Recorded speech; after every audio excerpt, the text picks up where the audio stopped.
Olá, amigos. Meu nome é Bruno Sankey. Hoje estaremos considerando a leitura dos parágrafos 12 e 13 de Ser e Tempo. Eu já peço para você deixar o seu like no vídeo, inscrever-se no canal caso você não seja inscrito e ativar o sininho a fim de receber novas notificações. Esses vídeos são resumos de encontros de leitura de Ser e Tempo para aqueles que não podem participar do grupo, para aqueles que não puderam participar do encontro ou para aqueles que participaram e querem revisar. Então a gente está disponibilizando aqui a nossa leitura de Ser e Tempo. Hoje nós iremos continuar a nossa leitura e vamos então considerar os parágrafos número 12 e número 13 da obra de Martin Heidegger. Esses parágrafos formam o segundo capítulo, que é intitulado O Ser em o Mundo em Geral como Constituição Fundamental do Dasein. Nesse capítulo, Martin Heidegger considerará o Dasein como ser no mundo. Ele vai apresentar o Dasein como ser no mundo para então, até o capítulo 6, poder analisar essa estrutura que é fundamental na constituição do Dasein. Então, esse segundo capítulo ele vem apresentar essa estrutura que será trabalhada ao longo de toda a sessão até o capítulo 6. O Heidegger começa recapitulando o que ele já considerou, que são os dois caracteres de ser do Dasein. O primeiro é que o Dasein existe.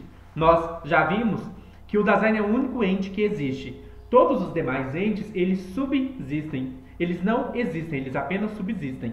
O que é existir? Existir vem de ex, que é abertura para fora. Então o Dasein está sempre aberto para fora, aberto às possibilidades e aberto ao mundo. Enquanto as coisas que existem no mundo, que estão no mundo, que subsistem no mundo, melhor dizendo, como o copo, a lapiseira, meu óculos,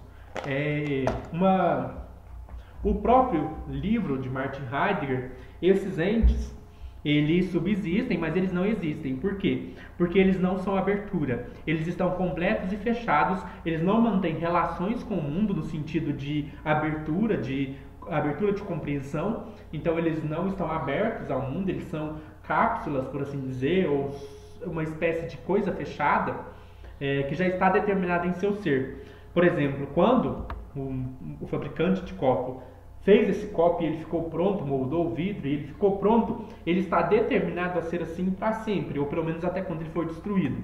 Então, enquanto isso aqui for um copo, ele será dessa forma até o momento em que ele será destruído. Ele continuará sendo um copo, ele está determinado em seu ser. Pode até ser que eu venha aqui e pinto o copo, mudo a cor, mas eu não consigo alterar a essência do copo e ele permanece copo. Eu posso modificar alguma questão acidental, mas ele permanecerá determinado a ser um copo que serve para beber para o resto da sua subsistência, até quando ele for destruído. Agora o ser humano não. O ser humano não nasce completo. Um copo nasce pronto, completo. O ser humano não, ele não nasce completo. Ele nasce aberto a se desenvolver, a se transformar e a se constituir.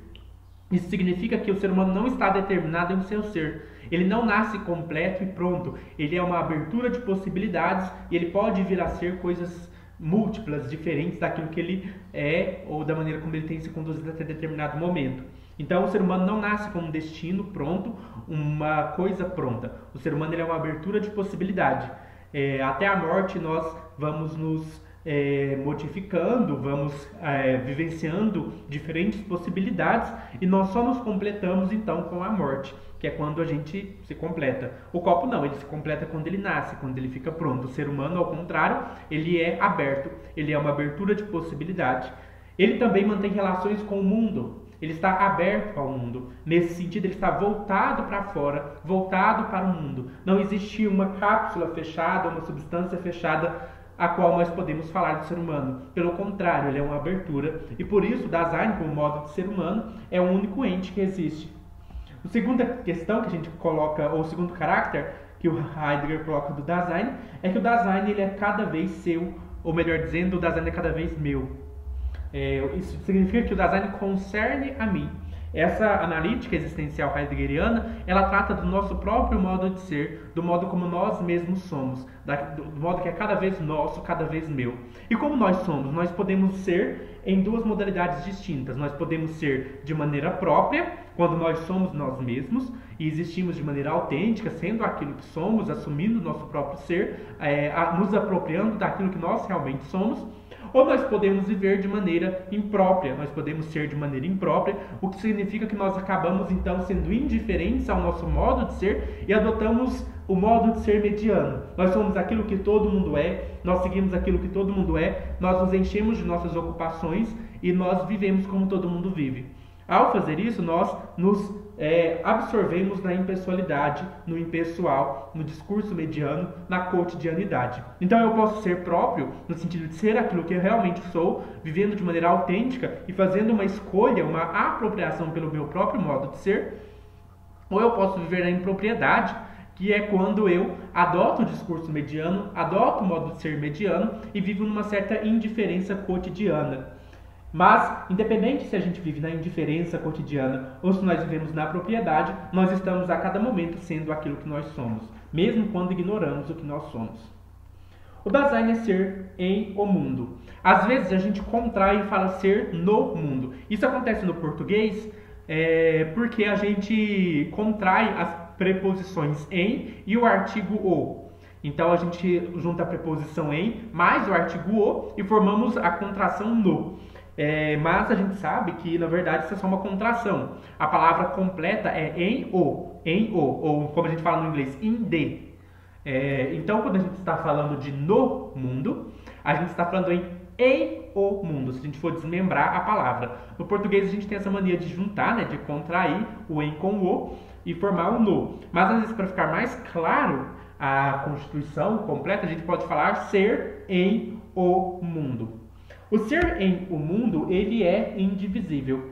Ele não tem como eu quebrar ele e dividi-lo. Não tem como eu separar o ser do mundo ou separar as partes do ser em o mundo. Eu não posso reparti-lo. No entanto, embora eu não possa reparti-lo, embora ele seja irredutível, isso não me impede que eu analise cada momento estrutural do ser em o mundo. Então eu posso analisar o ser em, eu posso analisar em o mundo, então eu posso analisar as partes ou os momentos constitutivos do ser em o mundo. Embora eu não possa dividi-lo, eu posso analisá-lo por partes ou por momentos constitutivos, mas sempre entendendo que esses momentos eles não podem ser separados na realidade. A gente só separa eles para uma análise. Essa é uma separação, vamos por assim dizer, didática, para estudo, para análise. Mas na realidade, ser em um mundo é uma unidade indivisível. Vamos entender melhor o que a gente pode compreender por ser em um mundo. A primeira questão que a gente pode considerar aqui é que o ser em um mundo é um a priori. O Heidegger coloca assim que o ser em um mundo é um a priori do Dasein. O que significa a priori? A priori, nós podemos entender aqui como constituição fundamental. A priori é aquilo que está anterior a tudo, aquilo que é mais originário. Então nós entendemos a priori como aquilo que vem primeiro, aquilo que vem antes de tudo. Então, a priori é aquilo que está no princípio, aquilo que é anterior a todas as coisas. Esse conceito do ser no mundo como a priori nos faz lembrar de um conceito husserliano, que é o a priori da correlação intencional. Vamos entender o que é o a priori da correlação intencional para a gente poder ter uma noção de onde vem a noção de ser no mundo. Mas sempre entendendo que a noção de ser no mundo é diferente da noção de a priori da correlação intencional. Mas vou explicar o que é a priori da correlação intencional e vai nos ajudar a entender um pouco de como o Heidegger desenvolveu ainda mais essa compreensão de um a priori do ser aí, ou do Dasein. Pensemos aqui na noção husserliana de Edmund Husserl, que é o grande professor do Heidegger, na noção do pai da fenomenologia sobre a priori da correlação intencional. O nosso querido Edmund Husserl ele fez um caminho filosófico muito parecido com o caminho do Descartes, de colocar sobre o crivo da dúvida metódica todas as nossas crenças, a fim de encontrar aquela crença que sobrevive a toda dúvida. Então, o Husserl chama isso de radicalismo do ponto de partida. Ele diz que a filosofia parte, todo filósofo deve partir de considerar todas as suas crenças e passá-las sobre o crivo da dúvida para saber qual é aquela crença que sobrevive a toda dúvida. E isso acontece no Descartes. O Descartes coloca em questão muitas coisas, coloca em questão a nossa sensibilidade, que às vezes nos engana, coloca em questão o fato de que a gente pode estar sonhando e que isso não pode ser, talvez nada disso aqui seja real. Ele coloca até a hipótese de que talvez possa existir um gênio maligno que está nos enganando. Se a gente for pensar em termos modernos, assim, né, que a gente conhece de filmes, a gente pode falar assim, que prova a gente tem que a gente não vive numa Matrix, por exemplo. Mas por mais que a gente possa questionar tudo, existe algo que não pode ser questionado, que é o fato de que eu próprio estou questionando. Então, o Descartes vai dizer assim, penso, logo existo. Porque se eu estou pensando, eu existo. Logo, eu posso duvidar de tudo, mas não posso duvidar da minha própria existência, da minha própria consciência. E por isso a consciência deve ser colocada no fundamento da filosofia, já que ela é indubitável. Ela é o princípio, o a priori de tudo. Então, no Descartes, o a priori, aquilo que está antes de tudo, aquilo que está na base de tudo é a consciência pensante. Então, o a priori para o Descartes é o cogito, é a substância pensante. O problema do Descartes é que ele pensa o cogito separado de tudo. Então, ele questionou se o mundo existe, e se a gente for chegar no cogito, a gente chega num cogito solipsista, um cogito que não tem relação com nada, que é simplesmente uma cápsula fechada, uma substância encapsulada. O Russell não vai concordar com isso, e ele vai propor que consciência, uma frase famosa dele, consciência é sempre consciência de alguma coisa. Então a consciência ela está sempre dirigida para os objetos. A consciência nunca é uma cápsula ou uma substância fechada. Sempre que a gente tem consciência de alguma coisa.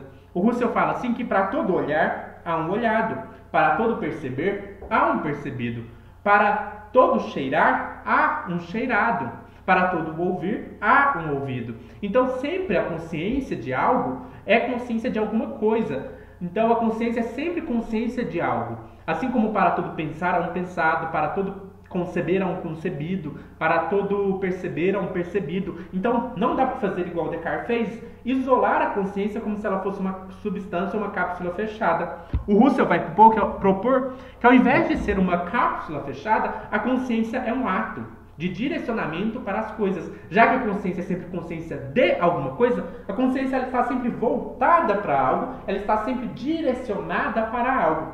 E nesse sentido, a consciência não pode ser pensada como uma substância encapsulada. Na verdade, ela não é uma substância, mas um verbo, um direcionar-se para algo. Portanto, quando eu duvido de tudo, eu não posso duvidar não só da consciência, mas também eu não posso duvidar do seu correlato, porque se a consciência é sempre consciência de alguma coisa, então, na estrutura fundamental de tudo está a consciência sempre correlacionada com algo. Então, é isso que sobrevive à dúvida metódica, não é a consciência encapsulada e fechada, mas uma consciência direcionada. Esse algo para o qual a consciência está direcionada, o Russell chama de mundo. Então, há sempre um mundo para uma consciência. Esse mundo da consciência ele também sobrevive à dúvida metódica. Pode ser até que o mundo material, pensado como exterior, ele não sobrevive à dúvida metódica, esse mundo empírico. Mas o mundo como correlato da consciência, o mundo da vida, ele não pode ser colocado em questão. Então, se a gente pensa assim, o que acontece? Acontece que existe uma correlação originária, uma correlação no a priori. O a priori não é mais a consciência fechada, mas uma correlação. Portanto, se eu penso numa correlação entre consciência e mundo, eu estou pensando em coisas que surgem de maneira simultânea e que existem de forma interdependente. O termo correlação não é a mesma coisa que relação, porque se eu penso em relação, eu poderia pegar a consciência de um lado, o mundo do outro, como duas entidades separadas e juntá-las numa relação. Para o Russell, não é isso que é correlação. O que é correlação? Correlação é a consciência e o mundo surgindo de forma simultânea porque eles são interdependentes, porque um não existe sem o outro. Não dá para pensar a consciência isolada do mundo, nem dá para pensar o mundo sem a consciência. Isso a gente até tratou, porque o mundo não existe sem a consciência, porque se não houvesse a consciência para configurar o mundo em relações de significado, não haveria mundo. Essa noção de mundo como relações de significado eu vou comentar melhor daqui a pouco. Mas o importante da gente ter em mente agora é que não dá para pensar uma consciência sem mundo ou mundo sem consciência. E consciência e mundo são correlatos e, portanto, inseparáveis, portanto, sempre simultâneos, portanto, sempre coexistindo juntos. O mundo e a consciência são uma unidade e tal. Essa é a noção de a priori de correlação intencional. E como essa correlação está dada antes de tudo, então ela é anterior a tudo, ela é anterior à própria experiência, ela está no fundamento de tudo e, portanto, é o a priori.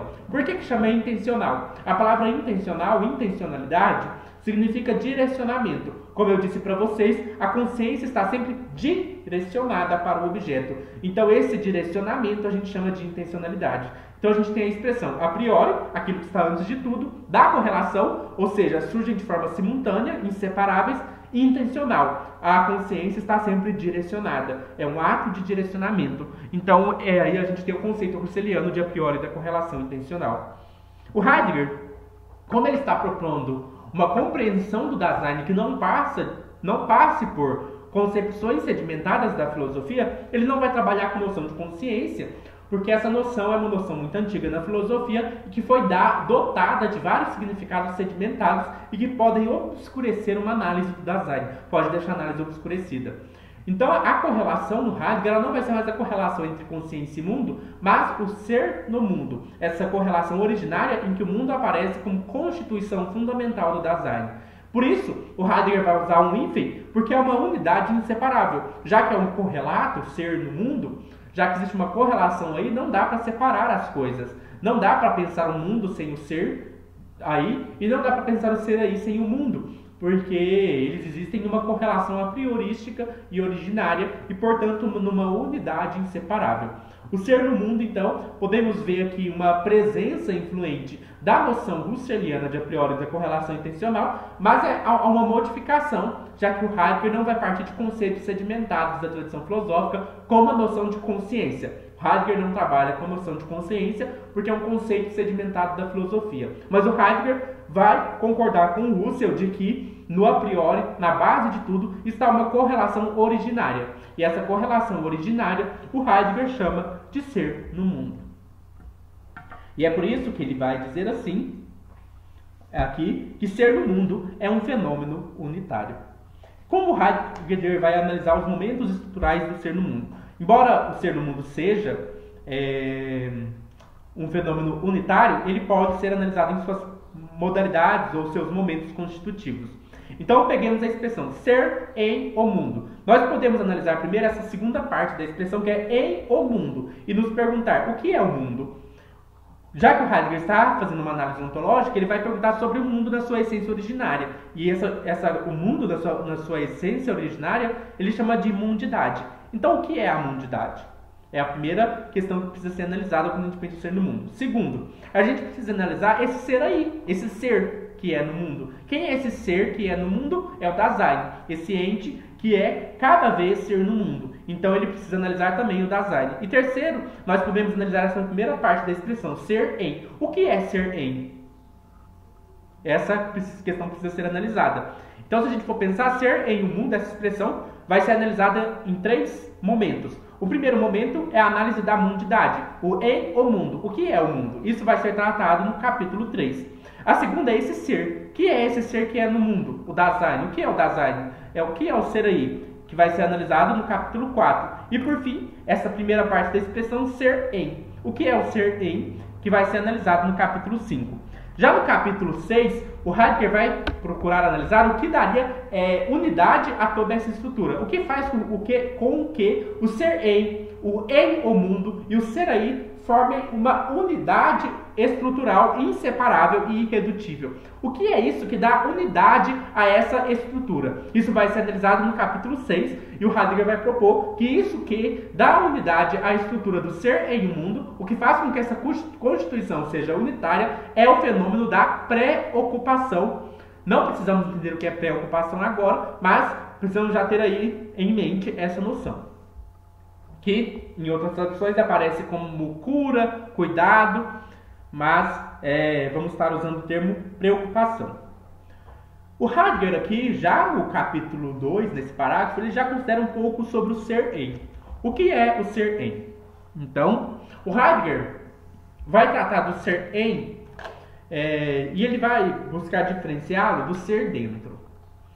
Já fizemos uma distinção nos vídeos anteriores sobre características categoriais e características existenciais.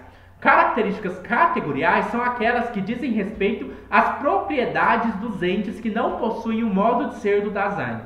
Enquanto por existencial, a gente entende aqueles caracteres de ser fundamentais que constituem a estrutura do ser aí, ou do Dasein. O ser dentro seria mais ou menos assim. Se eu pegar esse copo aqui com lápis, né, onde eu guardo lápis, a gente percebe, por exemplo, que esse lápis se encontra dentro do copo. Então a gente tem aqui o ser dentro. O ser, às vezes a gente pensa em ou, né, ser em, dá a impressão da gente que está falando de uma coisa dentro de outra. Então, o ser dentro seria essa coisa dentro de outra coisa, um lápis dentro de um copo.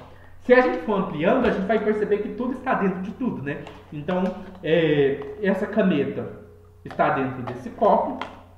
Esse copo, por sua vez, está dentro de uma sala. Essa sala, por sua vez, está dentro de uma casa. Essa casa, por sua vez, está dentro de uma cidade, que no caso aqui onde eu estou agora é Araguari. Araguari, por sua vez, está dentro de um estado, que é Minas Gerais. Minas Gerais, por sua vez, está dentro do Brasil. O Brasil dentro da América. A América dentro do mundo. O mundo no sistema solar. O mundo não é a Terra, porque o mundo é mais amplo. O mundo é a totalidade. Então, se eu for ampliando, eu vou chegar nessa totalidade que é o mundo. Tudo está dentro do mundo. Então, esse ser dentro significa que um ente está dentro de outro ente. Um lápis, um copo, são dois entes. O lápis está dentro do ente copo, um ente dentro de outro. Isso é um categorial, porque diz respeito às coisas subsistentes, às coisas dentro de outras coisas. É verdade que eu, como Dasein, estou dentro do mundo também, porque eu estou aqui numa sala, que está dentro de uma cidade, de uma casa, de uma cidade. Mas, quando a gente trata da constituição fundamental do Dasein, a gente não pode limitar-se a essa noção subsistente, porque o Dasein ele é ser em um sentido mais profundo. Ele não é simplesmente ser dentro. E a gente vai entender por que o Dasein não é ser dentro. Eu até posso, numa análise científica, alguma coisa assim, considerar essa questão do ser dentro e pensar o corpo humano dentro de uma casa e por aí vai. Mas quando eu quero analisar a constituição fundamental do Dasein, eu não posso me prender a essas noções categoriais e eu preciso considerar o existencial. Preciso considerar aquilo que está na constituição fundamental do Dasein. E o que faz com que ser em um mundo não possa ser pensado no sentido de uma coisa dentro de outra coisa. Vamos lá, quando eu disse que o lápis está dentro do copo, o copo dentro da casa, e por fim a gente chega assim, tudo está dentro do mundo, a gente pode chamar esses entes, então, de intramundanos. Intra, aquilo que está dentro, mundo, mundano, mundo, né? Mundano, mundo. Então, o lápis está dentro do mundo. Então, a gente tem aqui o ser dentro como um categorial, como uma categoria que constitui um caráter dos entes intramundanos, dos entes subsistentes. Intramundano, então, é o modo como eu designo os entes que não possuem o modo de ser do Dasein, que se encontram dentro do mundo. Se ser em um mundo não significa ser dentro, o que significa? Vamos aqui, pegar aqui o CNT, e vamos ler o que o Heidegger fala. O que significa ser em? Nós completamos de imediato a expressão dizendo ser em um mundo, inclinando-nos a entender esse ser em como ser dentro. Com esse termo é designado o modo de ser de um ente que está em um outro ente, como a água no copo, a roupa no armário. Com em, pensamos a recíproca relação de ser de dois entes extensos em o espaço relativamente a seu lugar nesse espaço. Água e copo, roupa e armário são coisas que estão da mesma maneira em um lugar, em o espaço. Essa relação de ser pode ser ampliada. Por exemplo, a carteira na sala de aula, a sala de aula na universidade, a universidade na cidade, por assim e assim adiante, até a carteira no espaço do mundo. Esses entes, cujo ser em um outro pode ser assim determinado, têm todos eles o mesmo modo de ser da subsistência, como coisas que ocorrem no interior do mundo. Então até aqui o Heidegger fala do que eu falei, dos entes intramundanos e que pode ser ampliado para chegar no mundo como um todo. Então os entes que estão dentro de outros entes e que por fim estão dentro do mundo. Mas não é assim que devemos entender, né, o Dasein. O Heidegger fala assim que quando a gente pensa no ser dentro, nós estamos falando de um categorial. Mas quando a gente pensa o ser em como existencial, o que o Heidegger diz que significa? Vamos ler. O ser em significa, ao contrário, uma constituição do ser do Dasein e é um existencial. Mas, com a expressão, não se pensa a subsistência de uma coisa corporal, o corpo próprio do ente humano em um ente subsistente. O ser em não se refere a um espacial ser um dentro do outro, de dois entes subsistentes. Então, o que o Heidegger está falando aqui? A gente não pode pensar o Dasein como se ele fosse igual o lápis que está dentro do copo, que por sua vez está dentro do mundo. Há essa noção da teologia, mais ou menos, assim, né, de que o ser humano seria um espírito ou uma alma que foi colocada dentro do espaço do mundo. Então é como se nós fôssemos seres incorpóreos, um ente, uma substância incorpórea, que foi colocada dentro de uma outra substância, que é o corpo, que foi colocado dentro da realidade espaço-temporal. Então é como assim, minha alma, na verdade, ela é atemporal, ela é espiritual, ela é eterna, ela não tem a ver com esse mundo, mas ela foi colocada dentro de um corpo, então é uma substância dentro de outra substância. O Heidegger não vai pensar assim, porque isso é pensar o Dasein como se estivesse pensando lápis aqui dentro desse copo. E a gente viu também que para o Heidegger o mundo é uma constituição fundamental do Dasein. Não é como se a gente fosse uma outra coisa totalmente diferente do mundo e foi colocada aqui dentro do mundo. Como se a gente fosse um espírito incorpóreo que foi colocado dentro desse mundo corpóreo, como eu coloco esse lápis aqui dentro desse copo. Não é isso. Não é nessa noção que Heidegger trabalha. Ele vai não adotar essa percepção e ele vai dizer assim que o Dasein, na verdade, é ser em o mundo em que sentido? Ele vai dizer assim, para analisar essa questão, né, o que o Heidegger vai fazer? Ele vai analisar o sentido etimológico da noção de em. O Heidegger sempre faz isso, porque ele quer encontrar o sentido etimológico originário de uma palavra. Então, o que significa em, segundo a sua etimologia? Ele vai trabalhar com o alemão, que é a língua que ele escreve, e em alemão em se escreve in. O que seria in? In provém de inan, que significa morar, habitar, estar acostumado, familiarizado com, preocupado de algo, também pode significar morar, deter-se em, estar em um mundo como familiar deste ou daquele modo, morar junto, ser familiarizado com. Olha que interessante essa noção de em. Em significa morar. Essa é a primeira questão. Morar. Habitar. Quando eu moro numa casa. Se eu moro numa casa, eu estou familiarizado com essa casa. Eu estou familiarizado com... Por exemplo, se eu chegar na minha biblioteca, né, numa estante, alguma coisa assim. Hoje tá difícil ter uma biblioteca, né? Mas vamos supor que... Vamos pensar em outra questão, então. Vamos pensar que eu tenho um armário da minha cozinha. E ali eu sei onde tá os copos, fica nesse canto. Sei onde ficam os talheres, sei onde que ficam os pratos. Então, eu tenho eu estou familiarizado com a minha casa. Se eu precisar pegar um copo, eu sei onde está. Eu também estou familiarizado com os meus cômodos da casa. Eu sei que se eu precisar ir no banheiro, eu não preciso perguntar assim, onde que fica o banheiro? Não preciso, eu sei onde está, eu só caminho para lá naturalmente. Então, quando eu moro num lugar, eu estou familiarizado com esse lugar e tudo desse lugar mantém relações de sentido. Então, assim, se o prato está nesse canto da estante, o prato, ele me remete à estante, a estante me remete à cozinha, está tudo conectado, né? Nada, se eu tirar uma coisa do seu contexto e colocar em outro contexto, fica sem sentido. Se eu for lá pegar, por exemplo, um shampoo e guardar ele na geladeira, uma coisa vai ficar estranha, guardar o shampoo na geladeira. Então, o que acontece? Tudo na casa, no seu lugar, ele mantém relações de sentido com os outros entes. Tudo ali está correlacionado, não é uma coisa sem sentido. Não tem como eu pegar e separar uma coisa do seu contexto. Tudo remete a outra coisa. Então o shampoo remete ao banheiro, que remete ao meu cabelo, e por aí vai.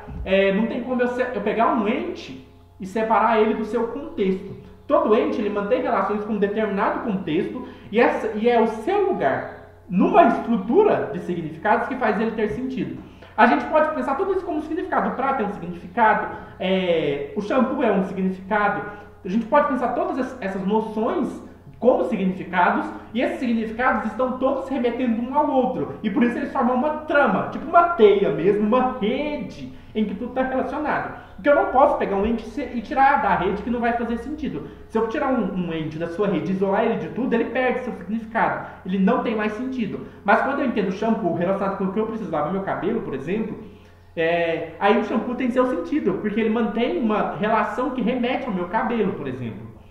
Então tudo dentro da casa, por assim dizer, está correlacionado. Essa simbologia da casa é muito interessante, essa analogia, porque é assim que o Dasein habita o mundo. O mundo é a casa do Dasein. Porque pense para você, o que é o mundo? Você acorda de manhã, se você não tivesse uma rede de significados para te orientar, você estaria perdido. Imagina você acordando de manhã, não sabendo onde você está, não sabendo que existe o chão, por exemplo, e aí você vai se levantar da cama, que jeito, se você nem sabe que a cama está ali, se você nem sabe se o chão existe, se você não tem noção nenhuma. Você só pode levantar da sua cama de manhã, colocar seus pés no chão, caminhar até o banheiro, porque você está dentro de uma rede de significados com a qual você está familiarizado. Então, podemos compreender mundo nesse primeiro momento, desse texto. Depois o Heidegger vai analisar melhor o conceito de mundo, mas até aqui nós podemos entender mundo como a trama ou a rede de significados que orienta o Dasein na existência. Então existe uma rede de significados, uma rede de sentidos que me orienta na existência. Entendemos, pois, mundo nesse primeiro momento como a trama de significados que orienta o Dasein na existência. Isso nos mostra por que o Dasein é ser em e as outras coisas não são ser dentro. Só o Dasein é provido de mundo. Todas as outras coisas, elas são desprovidas de mundo. Porque por mais que esse copo com meus lápis esteja dentro do mundo, esse copo não faz ideia que o mundo existe, não faz ideia que essa trama de significados existe. Ele não mora no mundo, como se habitasse aqui. Eles são desprovidos de mundo. A caneta nem sabe que ela como Heidegger fala, a caneta nem sabe que ela sabe escrever. Então, se a gente for parar para pensar, só o Dasein mora no mundo. Só o Dasein tem o mundo como a sua habitação, como uma rede de significados que o orienta. O lápis, ele está dentro do mundo, mas ele é desprovido de mundo. Porque ele não tem o mundo na sua constituição fundamental. Porque ele não habita o mundo. Porque o mundo não é a casa do lápis. O lápis não sabe que o mundo existe. O lápis não está aberto ao mundo. Ele não está orientado de acordo com a trama de significados que existe no mundo. Ele é um significado dessa trama. Ele mantém relações de remeter às outras coisas, mas ele não mora no mundo, porque ele não habita esse mundo como se fosse sua casa. Ele não estabelece com o mundo uma relação de habitação, de morar no mundo, de habitar o mundo, de fazer do mundo a sua casa e de manter-se no mundo, estabelecendo relações numa estrutura de significado que o orienta. É por isso que só o Dasein habita no mundo. Só o Dasein possui no seu modo de constituição fundamental o ser em. As outras coisas são destituídas de mundo. Elas estão dentro do mundo, mas elas não habitam o mundo. Por isso elas são desprovidas de mundo. Elas estão dentro, mas o mundo não é constitutivo delas. Não faz parte da sua essência, da sua constituição. O mundo não faz parte da constituição do lápis. O lápis está dentro do mundo, mas não habita no mundo e não tem o mundo como sua constituição. Isso é importantíssimo fazer essa distinção. Com base no ser em é que nós podemos falar do ser junto. É porque o Dasein está habitando no mundo que ele pode estar junto às coisas. Eu posso estar junto a essa lapiseira na minha mão. Então, o ser junto a, ele se fundamenta no ser em. Então, assim, o Dasein habita o mundo e ele só pode estabelecer relações com essas coisas que estão no mundo porque ele habita no mundo. Então, a gente chama isso de ser junto a. Eu posso estar junto às coisas e eu chamo isso de ocupação. Então, eu pego esse lápis aqui, essa lapiseira, na verdade, e eu me ocupo dela. Eu me ocupando dela, então eu estou no modo da ocupação. Eu sou junto a esse lápis no modo da ocupação. No entanto, quando eu estou com outro Dasein, quando eu mantenho relações com outro Dasein, eu chamo isso de pré-ocupação. Então, quando eu me ocupo com um ente que não é o Dasein, eu chamo isso de ocupação.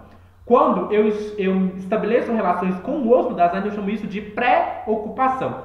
Então, pré-ocupação são as relações que o Dasein estabelece com outros Daseins, enquanto a ocupação é a relação que o Dasein estabelece com entes que não possuem o modo de ser do Dasein. Prossigamos aqui. Falamos da ocupação, da pré-ocupação. Agora nós podemos falar um pouco, o Heidegger cita aqui, para diferenciar, além de diferenciar o ser em com o ser dentro, ele distingue a noção de ser em com a noção da biologia. Ele vai dizer assim que na biologia existe uma noção de que o ser humano habita um determinado ambiente. Então, mas essa noção de habitar um ambiente ou ter um ambiente, o ser humano está dentro de um ambiente biológico, ecológico, natural. O ser humano tem o seu habitat, o mundo que ele faz parte. Essa noção não é a noção que o Heidegger está usando, porque ele não está falando de uma noção biologicista, uma noção biológica. Não é que o ser humano habita um ambiente como se fosse a abelha que tem seu ambiente natural, ou, digamos, a gente pensa em vários animais que têm seu habitat. Não é nesse sentido, não é como se o ser humano fosse um animal biológico que tem o mundo como seu habitat, como esse meio ambiente. Não é nessa noção. Aqui a gente está falando de um existencial. Não diz respeito a essa questão concreta, biológica, de estar habitando um ambiente ecológico, um nicho ecológico. O que está em questão aqui é um habitar como estabelecer relações de significado e se orientar dentro de uma trama significativa. Então a gente precisa distinguir essa noção da noção biológica. O Heidegger até cita aqui um biólogo, que é o Carl Ernst von Baer. Carl Ernst von Baer foi um biólogo que defendeu que à medida em que os embriões se desenvolvem, eles divergem-se ainda mais dos embriões de outras espécies. Então, para o Baer, como ele foi entendendo a noção de vida, por assim dizer, ele foi entendendo que à medida que o embrião vai se desenvolvendo, num primeiro momento, ele se parece muito com embriões de outras espécies. Então, se você pegar o ser humano, por exemplo, no seu primeiro estágio de evolução biológica, embrionária, você vai perceber que ele é praticamente igual ao peixe, né, nesse desenvolvimento. Mas chega um momento, à medida que ele vai se desenvolvendo, que ele vai se diferenciando das outras espécies nesse desenvolvimento. Então parece que a vida, ela passa a se diferenciar das outras vidas a partir de uma evolução que vai a evolução embrionária que vai a distanciando de outras vidas.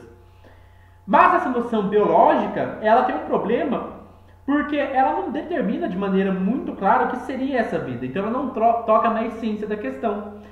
Por mais que ela diga assim, o ser humano ele vai se diferenciando de outras espécies a partir desse desenvolvimento embrionário, e nesse desenvolvimento ele vai divergindo de embriões de outras espécies, fica ainda indeterminado o que seria o Dasein na sua constituição fundamental. Aí o Heidegger então diferencia a sua noção de ser de outras noções, como a noção de ser dentro e a noção biológica. E aí pode dar a impressão de que o Heidegger está sendo muito negativo, no sentido assim, de que ele está falando o que o ser em não é, mas ele não está deixando muito claro o que o ser em é. O Heidegger lida com essa questão, ele fala assim, mas a determinação dessa constituição de ser, dada até agora, não se move exclusivamente em enunciados negativos. Então alguém chegaria no Heidegger e fala assim, olha Heidegger, você está analisando o ser em aí você está falando que o ser em não é ser dentro, você está falando que o ser em não é tipo a noção de biologia, de que o ser humano habita um ambiente ecológico.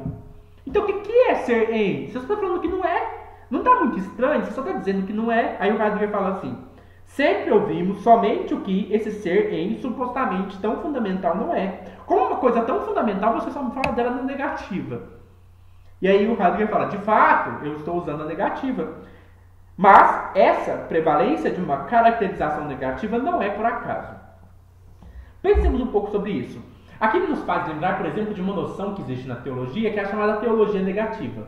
Quando a gente vai trabalhar, por exemplo, com a noção de Deus, a noção de Deus é uma coisa muito indeterminada.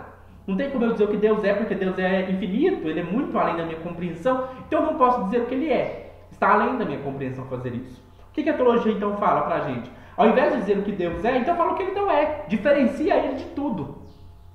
Então, por exemplo, se esse copo é limitado, é óbvio que Deus não é limitado. Então eu vou dizer que ele é ilimitado. Se tudo que eu conheço é temporal, é óbvio que Deus não é temporal. Então eu vou chamar ele de atemporal. É óbvio que Deus não é finito. Então eu vou chamar ele de infinito. É óbvio que Deus não muda. Então eu vou chamar ele de imutável. Percebe que todas essas definições de Deus não dizem o que Deus é. Só diferencia ele de tudo. Só serve para dizer que Deus é diferente de tudo. Se as coisas que eu conheço são temporais, então Deus é atemporal. Se as coisas que eu conheço são mutáveis, então Deus é imutável. Se as coisas que eu conheço são limitadas, então Deus é ilimitado. Se as coisas que eu conheço são finitas, então Deus é infinito. Nenhuma desses atributos dizem o que Deus é, só diz o que ele não é. Não fala o que ele é, só fala o que ele não é. Tanto é que a partir está sempre de negação. Limitado, ilimitado, não é limitado. Infinito, negação. Nenhuma delas diz o que Deus é. Parece que o Heidegger está fazendo aqui com o Dasein a mesma coisa. Parece que ele está fazendo uma espécie de ontologia negativa sobre o Dasein, ontologia fundamental negativa. Aí como o Heidegger responde a isso? Ele fala assim que isso não é por acaso, esse tipo de ontologia fundamental negativa. Ao contrário, ela anuncia em si mesma a peculiaridade do fenômeno. E por isso é positiva em um sentido autêntico e ajustado ao fenômeno nele mesmo. O que ele quer dizer? Essa noção descritiva negativa, ela é a mais apropriada para falar do Dasein, do ser em. Faz parte do modo como a gente precisa tratar dele. Por isso, nesse sentido, ela é positiva, porque ela é apropriada ao tratar-se do Dasein. E aí ele diz assim: o mostrar fenomenológico do ser no mundo tem o caráter de uma rejeição de distorções e encobrimentos desse fenômeno. Isso tem a ver com o que o Heidegger falou no parágrafo 6 de destruição da história da ontologia. O que ele disse? Para a gente entender a questão do ser de maneira fundamental, a gente precisa tirar os entulhos, a gente precisa tirar as interpretações distorcidas para que a gente possa ver o fenômeno na sua originalidade. É por isso que o Heidegger sempre faz esse processo de ir arrancando as interpretações distorcidas. É isso que ele está fazendo. Ele está pegando o ser em e o diferenciando de interpretações distorcidas que foram feitas sobre esse ser em. Então ele está fazendo uma dessedimentação. Então isso faz parte do próprio método fenomenológico. Esse caráter mais de uma determinação negativa, de dizer o que não é, de diferenciar de interpretações tradicionais, é próprio do método fenomenológico. Para você conduzir bem o método fenomenológico, uma análise fenomenológica, você precisa pegar as interpretações tradicionais sobre aquele fenômeno e colocá-las em suspensão e trabalhar essa questão de rejeitar interpretações distorcidas da história tradicional da filosofia. Então, o Heidegger fala que não é por acaso que ele vai dizendo o que o ser em não é, porque ele quer justamente rejeitar as distorções e encobrimentos desse fenômeno. Agora que nós tratamos do parágrafo 12, nós podemos ir para o parágrafo 13. O parágrafo 13 é, na verdade, uma questão de um exemplo. Ele vai dar um exemplo de como o ser no mundo, essa constituição fundamental do Dasein, tem uma expressão concreta. É porque, assim, se a gente for pensar o ser no mundo, mesmo que a pessoa esteja vivendo na impropriedade, alguma coisa assim, esse ser no mundo vai sempre se revelar. Todo existencial se revela na existência concreta, pode ter certeza disso. Então, independente, a pessoa pode estar vivendo a indiferença completa em relação ao seu modo de ser, mas todo existencial, ele vai se manifestar na existência concreta, mesmo que numa situação distorcida, mas todo existencial, ele não tem como fugir dele, ele faz parte da construção do Dasein. E aí, se a gente pensar uma questão no qual se manifesta o ser no mundo, é a questão do conhecimento. Do conhecer. E aí a questão do conhecimento, ela foi uma questão que, tipo assim, quando ela surgiu, ela já se extraviou. Ela já ganhou uma distorção. Porque assim, se o Dasein é ser no mundo, e se ele está sempre dentro de uma trama de significados, se ele sempre está aberto a essa trama de significados, então a gente entende a questão do conhecimento como a própria abertura do Dasein. Faz parte dessa abertura dele no mundo. Mas a tradição filosófica logo fez o papel de pegar e separar de um lado o sujeito do outro objeto. Então, assim, como se ela pudesse separar o Dasein do mundo, né? E aí a gente tem a noção de uma relação sujeito-objeto como aquilo que estaria no fundamento do conhecimento. Olha a mudança. Ao invés de uma unidade unitária de ser no mundo estar no fundamento do conhecimento, o que estaria no fundamento do conhecimento, segundo essa interpretação distorcida, seria a relação sujeito-objeto. Mas olha aqui, essa noção de relação sujeito-objeto traz muito problema para a filosofia. e dá uma discussão que é tensa. Por exemplo, essa noção parece dizer que o sujeito e o objeto estão separados e que eu posso falar de um mundo interior ao sujeito e desse mundo externo. Então, o mundo do objeto é o mundo externo, por exemplo, esse copo está fora de mim. Enquanto existe o mundo mental, o mundo do conhecimento, que é interno. Quando eu conheço esse copo, é como se eu pegasse esse copo e levasse ele para dentro da minha mente. Então, o copo que está fora, ele vai para dentro da minha cabeça, lá na minha mente, interior a mim. E aí, como assim, gente? Como assim que uma coisa que está fora de mim, um copo que está fora de mim, foi parar lá dentro da minha mente? E outra, pior ainda, dentro da minha mente, ele não é material. Ele não é feito de vidro. Por exemplo, se eu vier aqui e pegar esse copo e tacar, e quebrar ele, fazer ele cacos de vidro, ele vai deixar de existir. Ele vai ser destruído. Agora, pegue o copo da sua cabeça e destrói ele. Você pode até destruir ele na sua cabeça, mas ele volta se eu mandar você pensar nele de novo. Ele continua lá. Você pode imaginar ele sendo destruído, mas depois você pode imaginar o copo de novo lá na sua cabeça de vidro. Então, assim, por exemplo, eu posso ir lá botar um fogo na árvore lá fora, ela vai virar cinza. Agora, se eu botar fogo na árvore da minha mente, ela não vai virar cinza. Eu posso imaginar ela virando cinza, mas depois eu posso pensar nela de volta ali inteirinha, bonitinha. Isso cria um problema filosófico muito grande. Como que isso acontece? Como que uma coisa que está fora de mim vai para o meu interior? Né? E aí essa noção de pensar o sujeito como interior e o objeto como lá fora é muito problemática. Causa problemas para filosofia do conhecimento extremamente difíceis de resolver. Agora, se a gente pensa no Dasein como abertura, ora pois, se o Dasein é abertura, então não tem esse problema, porque não existe dentro e fora. Se o Dasein está sempre aberto para fora, o Dasein está sempre fora de si mesmo. E aqui a gente fala fora entre aspas, porque não tem fora nem dentro. O Dasein está imerso no mundo. Ele tem o mundo na sua constituição, não tem como separar, não tem mundo interno e mundo externo, não. Não tem dentro e fora. O Dasein, como existente, está sempre fora de si mesmo.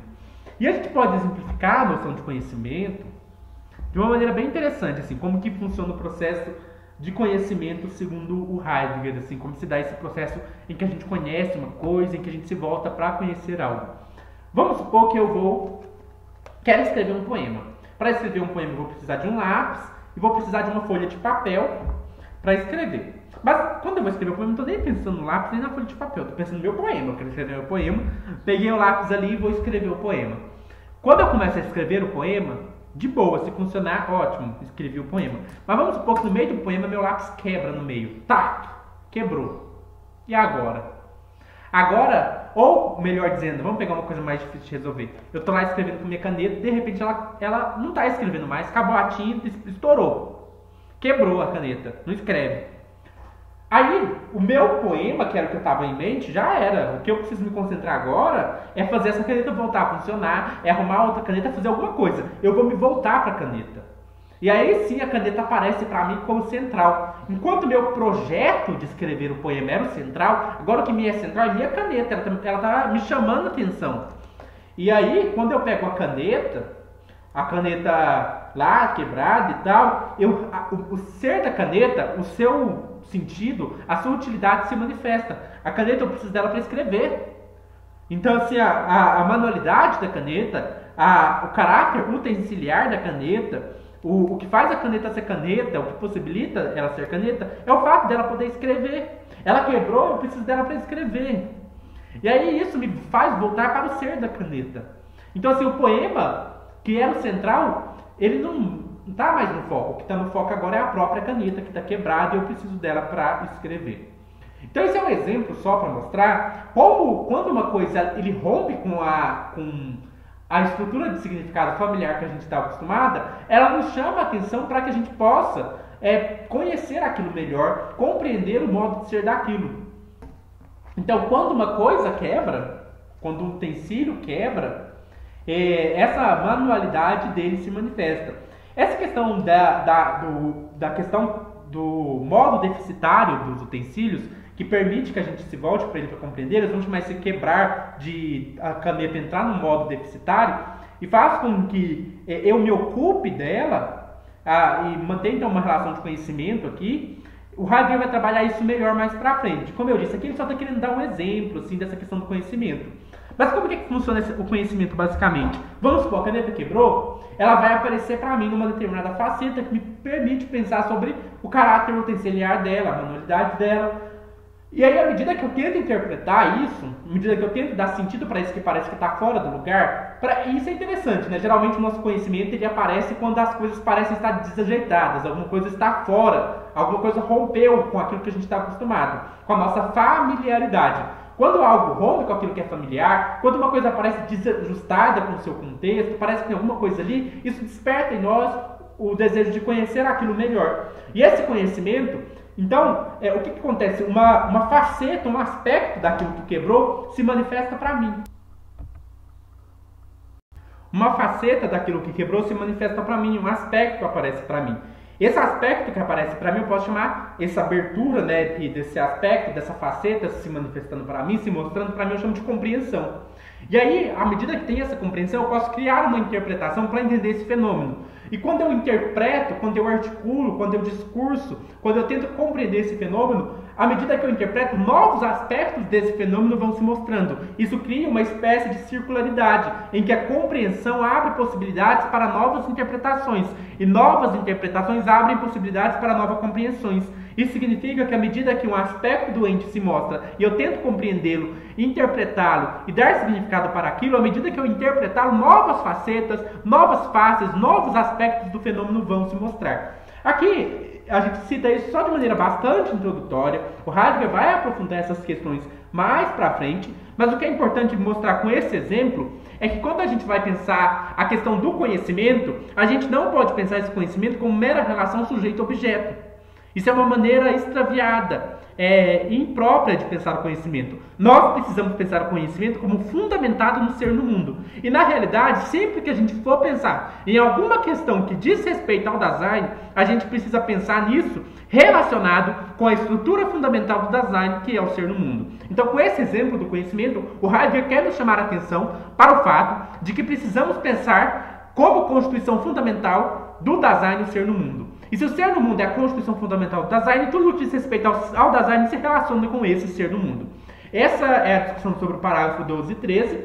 Depois a gente vai estar discutindo os próximos parágrafos. Eu agradeço a todos que assistiram o vídeo. Lembro aí para vocês deixarem um like no vídeo, compartilhem o vídeo, compartilhem esse canal, esse material que a gente está disponibilizando para vocês para acompanhar a leitura do Ser e Tempo, que pode ser de grande ajuda, eu espero que esteja ajudando. Então comente aí o que você achou do vídeo, questões e tudo mais. E obrigado por acompanharem os vídeos, por acompanharem o canal.